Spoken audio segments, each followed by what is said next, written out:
Inmensamente bendecidos, hijos de Dios, y muchísimas gracias. Muchas gracias por ser gente del reino, como dice la palabra. Cuando ustedes deciden acercarse al tema espiritual, pues son gente inteligente. O al menos eso dice la Biblia, que Dios dice de la gente que quiere buscar a Él. Los llama gente inteligente, gente espiritual. Al Señor sea toda la gloria. Él nos ha permitido llegar hasta este momento de esta semana.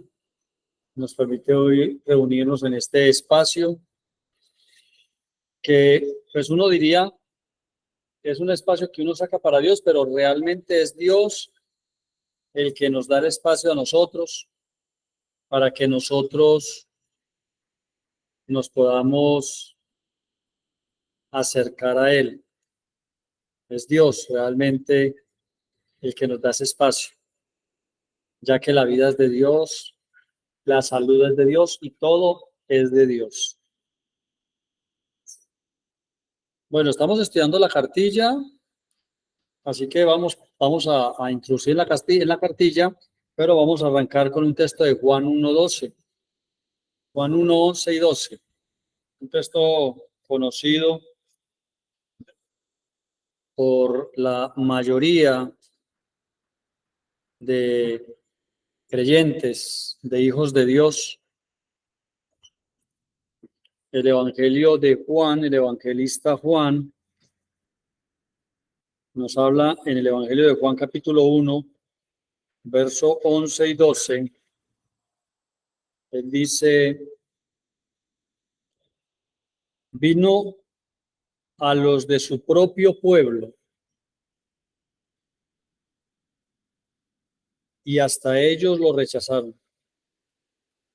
Pero a todos los que creyeron en él y lo recibieron, les dio el derecho de llegar a ser hijos de Dios. Vamos a comenzar por ahí hoy y los versículos siguientes, pues son muy importantes porque dice que estos, a quienes él les dio el privilegio o el permiso, estas personas, no, el nacimiento de estos hijos de Dios no es un nacimiento físico, sino que es un nacimiento planeado por Dios. ¿Y qué importancia tiene eso para nosotros? Bueno, porque cuando Juan escribe esto, Juan lo dice inicialmente en la narración de Jesús, lo dice inicialmente para su propio pueblo. Recordemos que primero dice que los que son de su propio pueblo, ellos lo rechazaron, no lo recibieron. Luego dice que el propio pueblo de él, los que le reciban, los que creen en él, entonces Dios les da una autoridad o un derecho de que sean hijos de Dios o que sean llamados o de llegar a ser hijos de Dios. Y aclara, no es por sangre, no es por carne, no es por decisión humana, porque el pueblo de Dios en ese momento humano, naturalmente hablando, la nación de Israel, los practicantes del judaísmo, pues para ellos era muy importante el saberse que eran descendientes de Abraham y que practicaban y guardaban la ley de Moisés. Y ellos pensaban y estaban muy convencidos de que por ser, número uno, descendientes de Abraham, y número dos, por guardar la ley de Moisés, ellos estaban convencidos de que ellos eran ¿qué? Hijos de Dios. Entonces,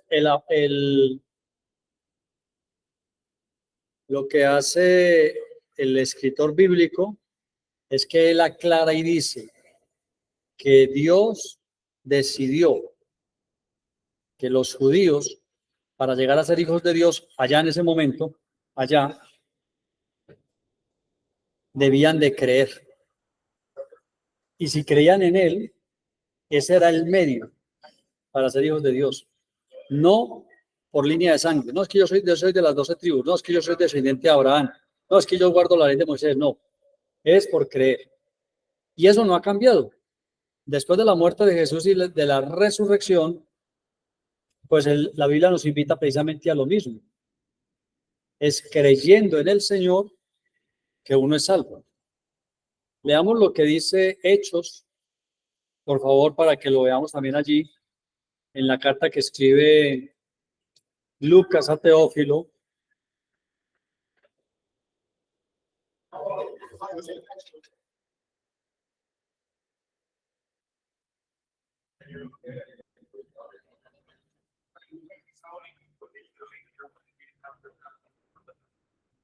Dice en Hechos, voy a buscar acá el texto donde él dice, el que crea ¿con qué? Que crea con su corazón y confiese con su boca. El que cree con su corazón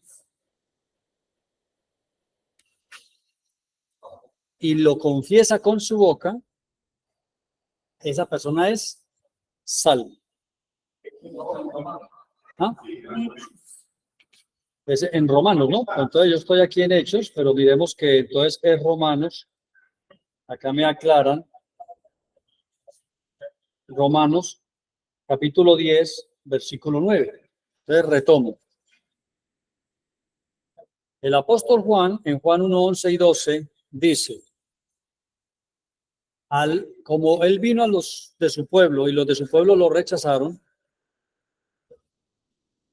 entonces dice Juan, los del pueblo de Dios, que eran en ese momento la nación de Israel y los practicantes del judaísmo, a los que crean, de esos a los que crean, Dios les daba el derecho de llamarse o llegar a ser hijos de Dios. Entonces ahí deja claro que no es por línea de sangre, ¿cierto? No, yo soy descendiente de Abraham. No, yo practico la ley de Moisés. Luego viene ya el apóstol dirigido por el Espíritu Santo en Romanos, y en Romanos capítulo 10, versículo 9, nuevamente dice que si declaras con tu boca y crees con tu corazón, porque si crees con tu corazón y declaras con tu boca serás salvo, porque con el corazón se cree y con la boca se confiesa para salvación. Entonces, ¿cuál es nuevamente el método? Está también ahí sí está ya en Hechos 16, donde le dice el carcelero, ¿cierto? Le dice, cree en el Señor y serás salvo.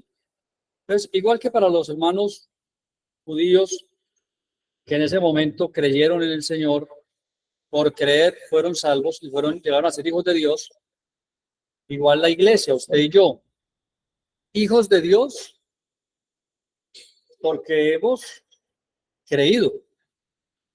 Por eso, ¿cierto? Somos hijos de Dios, porque hemos creído, como dice la Biblia, en el unigénito Hijo de Dios. Entonces, no se es hijo de Dios por sangre, por línea de sangre, ni se es hijo de Dios al ser descendiente pues de Abraham. No se es hijo de Dios por guardar la ley de Moisés. Y no se es hijo de Dios por ser hijo de creyentes. Y no se es hijo de Dios por asistir a una congregación. Se es hijo de Dios cuando se nace de nuevo. ¿Y cómo se nace de nuevo? Cuando se cree con el corazón y se confiesa con la boca.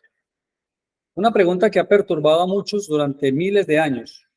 ¿Son todos hijos de Dios?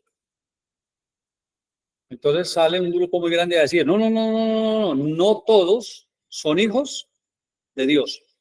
Y sale otro grupo a decir, sí, todos son hijos de Dios. Entonces hay una diferencia teológica allí. A ver, rápidamente los voy introduciendo un poco más.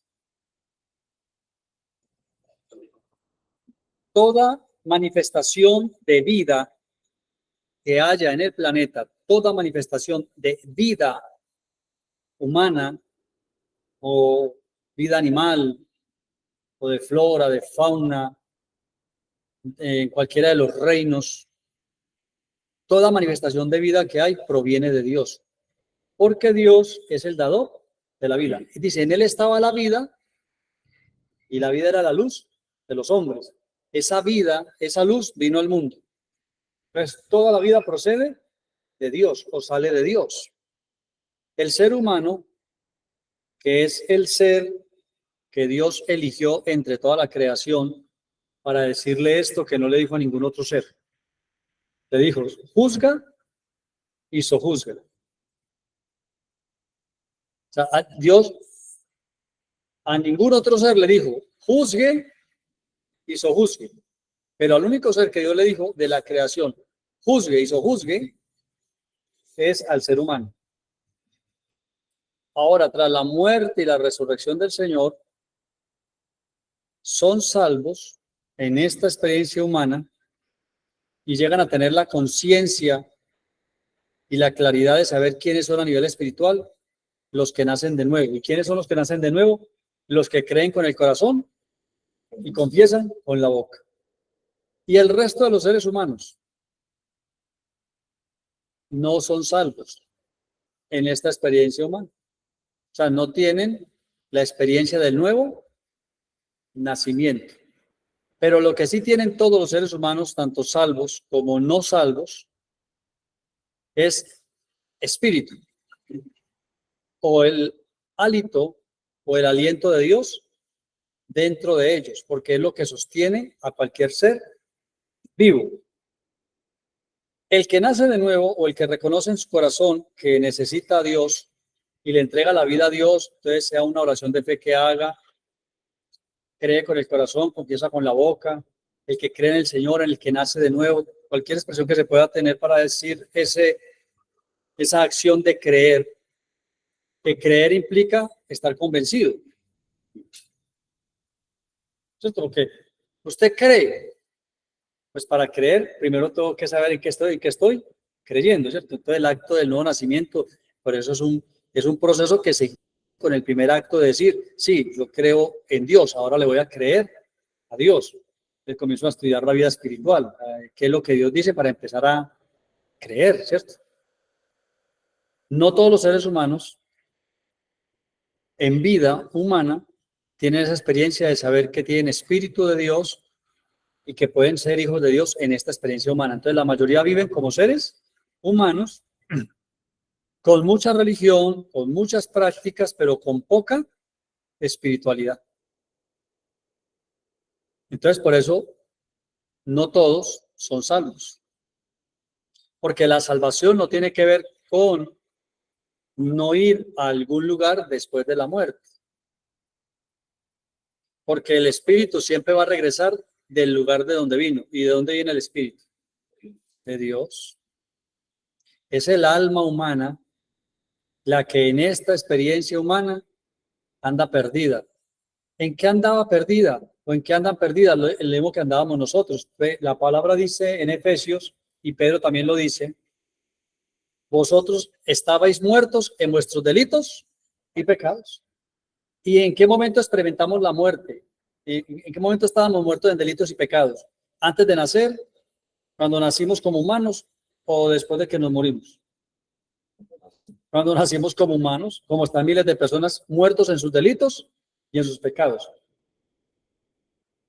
Llámense vicios, llámense en ideas de la mente y del corazón, llámense en acciones o decisiones de las personas, andan muertos en delitos y en pecados.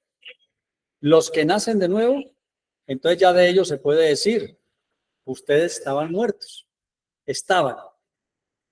Porque ahora el recibir a Dios o el aceptar a Dios o el reconectar con Dios o el nacer de nuevo o el aceptar al Señor con el corazón y confesarlo con la boca, pues lo que ha hecho es que el alma humana que antes lo tenía muerto en toda esa cantidad de cosas, esa alma humana no es la que ahorita está dirigiendo, sino que esa alma humana ahorita está aprendiendo y escuchando al Espíritu. Está haciendo morir cada día las obras de la carne, haciéndolas ¿qué? Morir, y está más atento a la vida del Espíritu. Entonces, por eso dice Isaías proféticamente hablando, mi siervo justo Oiga esto, mi siervo justo, ¿sí?, llevará el dolor. Mi siervo justo sufrirá por todos, pero, dice así, mi siervo justo llevará el pecado de muchos, no de todos. O sea, que está claro, eso está en Isaías 53. Justificará mi siervo justo a muchos, no dice a todos. O sea, murió por todos, pero justificará a muchos.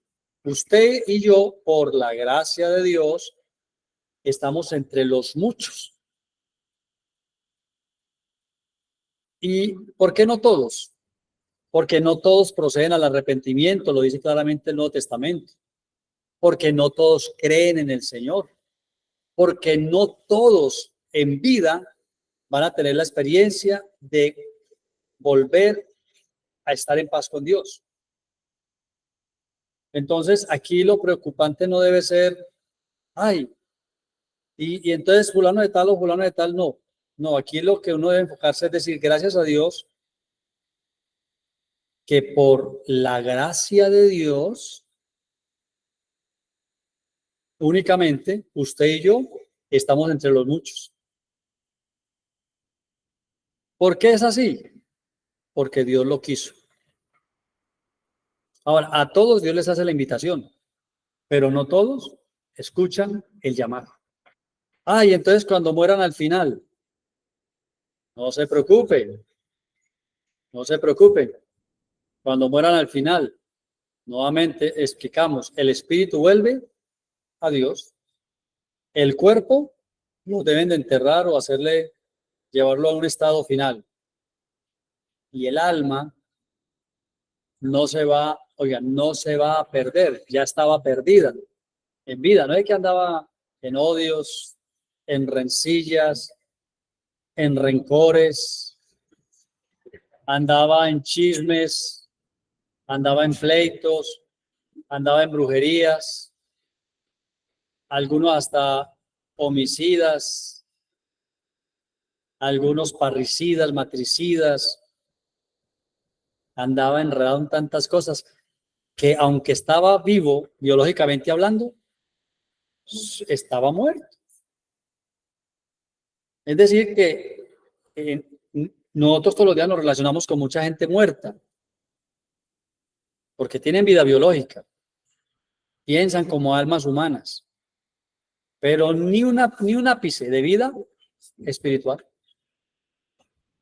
En cambio, usted, por la gracia de Dios, tiene vida espiritual. Yo creo que eso es razón para que usted allá donde está diga gracias a Dios, gloria a Dios, alabado sea el nombre del Señor. ¿Por qué es así? Porque Dios lo quiso. Porque Dios lo quiso. Ay, pastor, y el alma entonces el alma de los que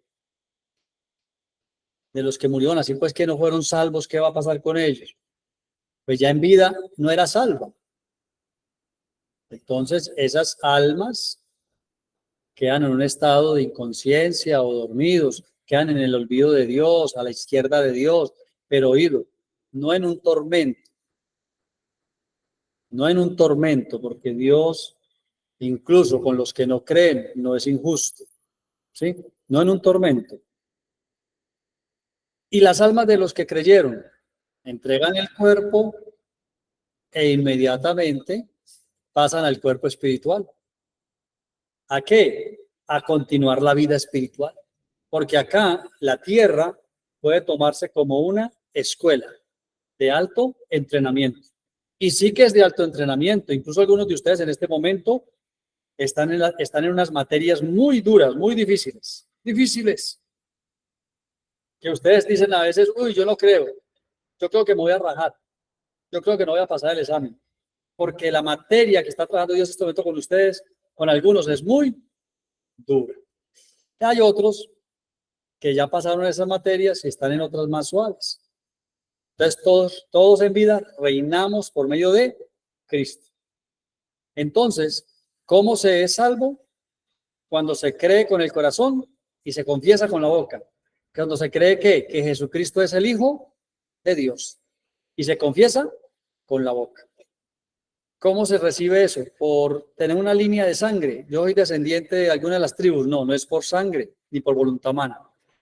No es por pertenecer a una congregación y no es porque mi papá o mi mamá son los pastores.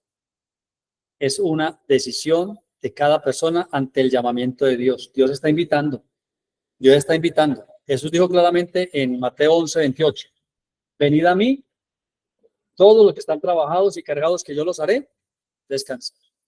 Así que, pues a ustedes no tengo que decirles que crean en el Señor. Ustedes están conectados porque creen en el Señor. Ustedes están acá porque creen en el Señor. No depende de mí que sus nombres estén escritos en el libro de la vida, sino que Dios desde el principio ya tiene sus nombres escritos en el libro de la vida. ¿Qué es eso? Hay un libro allá. El libro de la vida es Cristo. Y ustedes ya estaban en Cristo desde el principio. Por eso es que ahora en vida humana ustedes reconocieron en vida humana a Cristo, que es el árbol de la vida. Ahí han estado siempre conectados a Él, unidos a Él. Solo que durante unos años de vida humana nos desconciliamos, porque estábamos en el otro asunto, en el asunto de aprender a hablar, de aprender a caminar, de aprender a comer, de aprender a obedecer, de aprender la escuela, el colegio. Y en ese proceso Dios se las agenció para que a nuestros padres o a algún ser humano se acercara y nos dijera: usted debe reconciliarse con Dios, o sea, debe conciliarse nuevamente con Dios, porque usted es un hijo de Dios. Y le leyó Juan 3:16, le leyó Juan 6:48, le leyó algún texto y ustedes creyeron. Y cuando creyeron fueron sanos. Esa es la gracia de Dios. ¿Quiénes son hijos de Dios? Los que creen y los que nacen de nuevo. Nacer de nuevo es creer con el corazón. Y para creer, les aclaro bien eso también, para creer no es un acto de magia. O sea, yo no puedo decir a una persona, crea, y ya creo. Creer requiere parte de la mente, del raciocinio, ¿sí? Para yo poder creer. ¿Qué es lo que usted quiere que yo crea? Entonces, como los humanos en la gran mayoría creemos que Dios es o Dios existe, inicialmente lo que uno dice es que yo creo en Dios. Y comienza el proceso con el pastor o con el grupo, con el líder, con el director donde usted está, para empezar a creer lo que Dios dice. Y ahí es donde Dios comienza el proceso de la transformación, porque yo creo en Dios. Mucha gente cree en Dios, pero las ideas que tenemos acerca de Dios, lo que pensamos acerca de Dios, eso sí hay una diferencia muy grande. No, es que yo creo que Dios, yo creo que Dios dice, no, es que yo pienso que Dios dice, no. Entonces ahí es donde el pastor, el maestro, comienza el proceso de, usted ya cree en Dios, muy bien, ahora vamos a ver si usted logra alinearse, como dice Efesios, hasta que todos lleguemos a la unidad del conocimiento. Entonces, eso ya es con palabra, eso ya es conectándose los miércoles, los domingos, ir viniendo los miércoles, los domingos, es la visita pastoral, es el pastor, este texto, pastor, esta pregunta, es ese proceso de, ya creo en Dios, ya nací de nuevo, ya soy salvo, ahora debo creer, y para creer lo que Él dice, debo saber qué es lo que Él dice, y empezar a mirar que lo que Él dice, pues Él tiene la razón en lo que Él dice. Hay cosas que Dios dice que nosotros todavía le pleiteamos, pero pues ahí estamos en el camino. El Espíritu Santo nos va a ir revelando y nos va a ir confirmando que la verdad de Dios es absoluta y la verdad de Dios no es circunstancial y que lo que Dios dice es veraz. Por eso dice los salmos, sea Dios veraz y todo hombre mentiroso. Y tantas enseñanzas mentirosas que tenemos todas en la cabeza, pero como Dios es veraz, la palabra nos va lavando, nos va bautizando, nos va limpiando y nos vamos afirmando en la verdad cada día. Vamos a mirar que la Biblia, cuando habla de la escritura, habla desde el Antiguo Testamento. Los evangelios hablan de la vida de Jesús. Y hay unas epístolas que son unas cartas abiertas en el Nuevo Testamento que cualquier creyente puede y debe leer. Hay un evangelio y dos apostolados. Pero dentro de ese único evangelio está el evangelio de la circuncisión y el evangelio de la incircuncisión. Y el evangelio de la circuncisión tiene que ver todavía mucho con el evangelio que está todavía muy amalgamado con la enseñanza tradicional del Antiguo Testamento. Mientras que el evangelio de la incircuncisión es el evangelio de la gracia. Ahora, recordemos que sí hay circuncisión, pero ya no es una circuncisión hecha en el cuerpo del hombre, cortando el prepucio, el sobrante, sino que ahora es una circuncisión de la conciencia, del corazón, de la mente, con un pedernal que ya no es un cuchillo de piedra, sino que es la palabra de Dios, que es como una espada de dos filos, que ya corta es toda esa información, toda esa enseñanza que no es conforme a lo que Dios dice. Entonces el pastor o el maestro de la palabra va cortando, cada vez que enseña, va cortando. Eso produce cierto dolor a veces, cierta resistencia, cierto sangrado, porque a veces la palabra se recibe con una facilidad que uno dice, amén. Y hay ciertas enseñanzas que son palabra de Dios, pero uno todavía dice,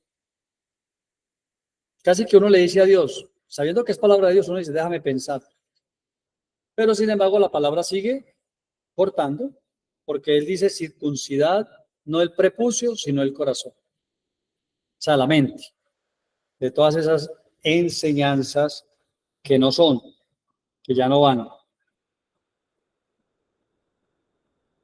Recordemos las palabras de Jesús, por ejemplo, en Marcos 7:9, por favor, busquémoslo, Marcos 7:9. Vea lo que dice la palabra de Dios en Marcos 7:9. Hablando precisamente de esa enseñanza, ¿cierto? De esas tradiciones, creencias que uno tiene, que el sistema tiene. Entonces dijo, ustedes esquivan hábilmente la ley de Dios para aferrarse a su propia tradición. ¿Por qué Jesús dice en ese momento que la ley de Dios? Porque el Nuevo Testamento todavía no estaba escrito. Entonces, lo único que había en ese momento como testimonio era la ley. Entonces, él les dice, ustedes esquivan la ley de Dios hábilmente, con habilidad. ¿Y para qué lo hacen? Para aferrarse a su propia tradición. En el texto tradicional dice, bien invalidáis el mandamiento de Dios por guardar vuestra tradición. Entonces, uno cree y nace, pero tiene que hacer el proceso de la transformación, y esa se hace en la mente y en el corazón. Y para que ese proceso de la transformación se dé, para que ese proceso de la transformación se dé, pues miren ustedes lo importante de esto, es que hay que comenzar a mirar qué en nosotros es tradición, que para nosotros es una verdad, porque nos la enseñaron como una verdad, pero que resulta ser una tradición, porque cuando se confronta con la palabra, esa enseñanza que uno considera que es una verdad, contradice o invalida o refuta la palabra de Dios. Entonces ya uno tiene que comenzar a entender que aquí no vamos a hacer el juego de invalidar la palabra de Dios, sino que vamos a darle a la palabra de Dios el lugar que la palabra de Dios merece en nosotros. Entonces por eso es que es necesario el pastor, el maestro, para ir enseñando, para formar, para corregir. El estudio personal de la Biblia es muy importante y cada creyente debe hacerlo. Pero aún así hay que tener un mentor, un pastor, un maestro, para que uno tenga una correcta interpretación y una correcta dirección o guianza en lo que uno está estudiando. Porque hay mucha enseñanza que la gente da por verdad, pero que no es más que mera tradición. ¿Cómo cuáles? Por ejemplo, Mucho creyente cree todavía, está convencido de que por ahí hay almas humanas, espíritus, haciendo y deshaciendo. Y son creyentes, son hijos de Dios, que han nacido de nuevo, pero todavía dicen, es que por ahí está el espíritu de el alma de mi mamá, por ahí está andando todavía. Ahora, ¿por qué creemos eso? Porque es lo que nos enseñaron, es tradición, y es una tradición que se estableció como una verdad, pero ahora viene Dios con su verdad y nos dice, cuando alguien parte, su espíritu para Dios y oído, y si en vida creyó, su alma recibe un cuerpo nuevo. O sea que no puede estar aquí todavía por ahí deambulando porque ya tiene un cuerpo nuevo. ¿Y el cuerpo humano dónde quedó? En el lugar que usted haya destinado para él. Entonces, eso hay que comenzar a ya no a esquivar la palabra, sino a decir, bueno, ya me enseñaron esto toda la vida, pero la verdad es que esta persona, mi padre, mi madre, mi hermano, mi hijo, esta persona, este ser humano, como creyó, estás disfrutando ahora de un cuerpo nuevo en la presencia de Dios. Decimos la presencia de Dios porque entendemos eso, ese nuevo estado como la presencia de Dios, sin saber ampliamente si están sentados de pie o están en un jardín o están haciendo otra labor en otra parte. Pero al menos acá en vida hicieron lo que tenían que hacer, que fue creer en el Señor. Y al creer fueron salvos. Y se aseguraron que tras la muerte su alma no quede dormida, sino que pasa de este estado humano, de un cuerpo como estos, a un cuerpo nuevo. Eso me parece a mí que es una de las grandes ventajas que tiene el creer y el vivir para Dios. Porque ahí sí podríamos decir, ¿qué mérito tiene vivir toda la vida para Dios y hasta abstenerme de tantas cosas que de pronto mi alma llegó a desear? Si tras la muerte me quedo dormido para siempre. O sea, no hay razón. Claro, pero es que no te quedas dormido. Duerme el cuerpo, pero el alma pasa a la vida espiritual. Entonces, por eso, en vida es que hay que creer en el Señor. Así que, mire qué importante esto, no invalidar el mandamiento de Dios por guardar una tradición, sino más bien decir qué dice Dios acerca de este tema. ¿Qué dice Dios?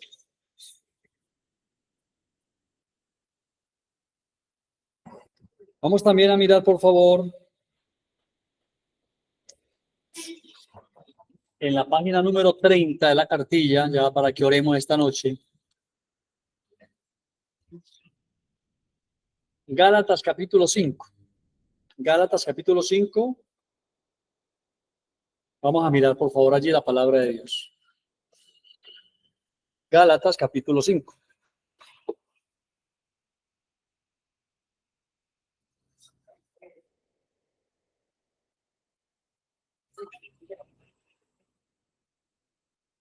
Busca allí en su Biblia, por favor. Vamos a mirar del versículo 1 en adelante. Agradecemos a los que nos saludaron al principio de la reunión. Muchas gracias. Tenemos en cuenta sus saludos y le damos gracias a Dios por estar conectados también y haber sacado este tiempo para la palabra. Y a los que se trasladaron hasta este lugar, que fielmente lo hacen, gracias también por estar acá. Gálatas 5:1 en adelante. Por lo tanto, Cristo es en verdad, o Cristo en verdad nos ha liberado. Ahora, asegúrense de permanecer libres y no se esclavicen de nuevo a la ley. Presten atención.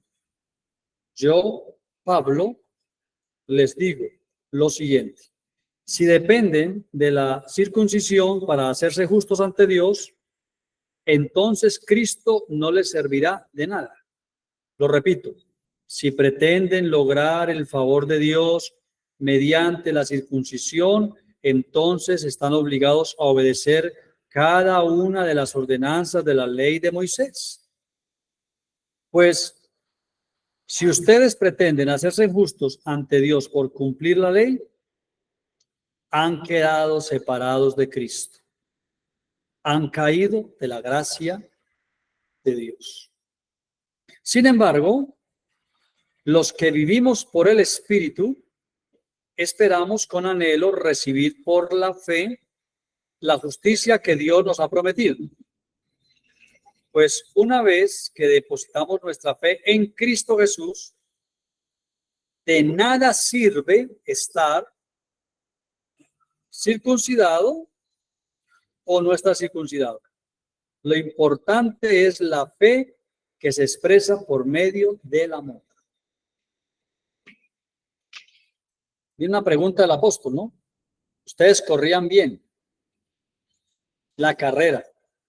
¿Quién les impidió seguir la verdad? Seguro que no fue Dios.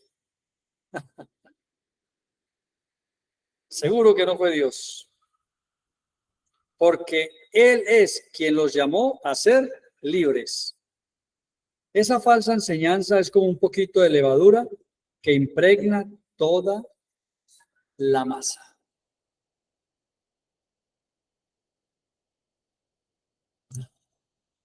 En la versión Reina Valera dice: estad pues firmes en la libertad con que Cristo nos hizo libres y no estemos otra vez sujetos al yugo de la esclavitud, ¿cierto? Pero mire que aquí dice: si en verdad, por lo tanto, Cristo en verdad nos ha liberado, asegúrense de permanecer libres y no se esclavicen de nuevo. En el caso de ellos, el punto más neurálgico de ellos era la circuncisión. Era pues como el punto de mayor fuerza, porque también estaban los bautismos en agua, los lavamientos, y también a veces estaban los ayunos, pero el más neurálgico era la circuncisión, porque los hermanos del Evangelio de la circuncisión deseaban que cualquier creyente de la incircuncisión, o sea, de la gracia de los gentiles, ellos anhelaban que aparte de creer en el Señor, también se debían de circuncidar. Entonces recuerden que el Espíritu Santo dice a través de Pablo claramente: volverse a lo antiguo, a lo anterior, es estar en esclavitud. Y Cristo nos llamó fue a la libertad. Volverse a lo anterior es estar separado de Cristo. Volverse a lo anterior es caer de la gracia. Y si alguien nos provoca a volver a lo anterior, de entrada no es Dios, porque antes Dios nos trasladó del reino de las tinieblas al reino de la luz, del antiguo pacto al nuevo pacto, de la ley a la gracia. Mi sugerencia pastoral, mi consejo pastoral en esta noche es: estén firmes en la libertad, oído, con la que Cristo los hizo libres, no en libertinaje, sino en la libertad con que Cristo nos hizo libres, conocimiento de Dios. Estar firmes es poner nuestra parte, nuestra mente, nuestro corazón a la disposición de Dios, del Espíritu, para entender el mensaje bíblico, para comprender el texto bíblico. Por eso es muy común en las cartas del Nuevo Testamento que dice: y sabemos, o a los que saben, porque de eso se trata precisamente el Evangelio, de entender, de saber, de conocer el texto bíblico. Y una vez que se conoce el texto bíblico, se entiende el texto bíblico, entonces uno puede decir: y sabemos que a los que amamos a Dios, ¿cierto? O sabemos que no hay ninguna condenación, ¿cierto? Pero es a los que sabemos. Y eso tiene que ver con la intención y el compromiso de cada uno de decir: Señor, ya que soy salvo, ahora estoy aquí con mi mente y corazón para oír el mensaje, para escuchar el mensaje y para obedecer el mensaje. Porque oír el mensaje, llenarnos del conocimiento, pero no obedecer, es una pérdida también. La ganancia está en la obediencia al mensaje. Ahí está la ganancia. Bueno, amados hermanos, gracias por haber estado hoy en la reunión, conectados, a ustedes por estar acá presentes, gracias también. A ustedes que nos verán en algún momento en el diferido, también gracias para todos ustedes. Amado Dios, a través de tu Espíritu Santo, implanta y siembra la palabra en cada mente y en cada corazón, en cada creyente, en cada hijo de Dios, para que la experiencia del nuevo nacimiento sea un proceso de vida de transformación continua, permanente y constante, donde los entendidos permanecen firmes en la libertad con la que Cristo los ha hecho libres. Gracias. Muchas gracias en el nombre de Jesucristo. Amén, amén y amén. Gracia y paz. Gracia y paz. Bendiciones para todos. Gracias, gracias, amados hijos de Dios y bendecidos en Cristo. Gracias.